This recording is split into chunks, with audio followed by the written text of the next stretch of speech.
Hey guys, Raphael here, Gavin Nova Cleaners. Let's talk about cleaning your TV screen. All right, if you're somebody who cleans your TV screen with window cleaner, all-purpose cleaner, or paper towel, you gotta stop doing that. Here is why. You end up drying out your screen and that'll lead to cracking.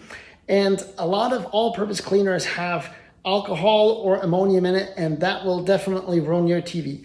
Maybe not using it once or twice, but over time, your TV screen will definitely get damaged. So here is what you do instead. Microfiber cloth.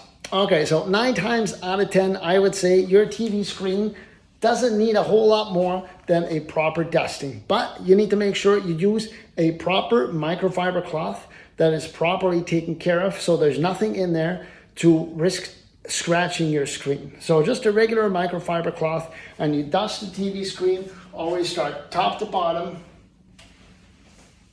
and I like to work left to right. Okay, so let's say there is in fact fingerprints or something on the TV screen that just a dry dusting isn't cutting. So all you have to do is use a spray bottle and really mist this microfiber cloth. You really just, it wants to be hardly damp, let's say that. You don't want it to be soaked, obviously, but just a damp microfiber cloth, and that will do the trick. Buff it out in circular motions. But here's the trick. Make sure to use distilled water. You can use regular water, but if you love your TV and you want to take good care of it, I highly recommend using distilled water. So that's all there is to it. Thanks for watching. See you soon.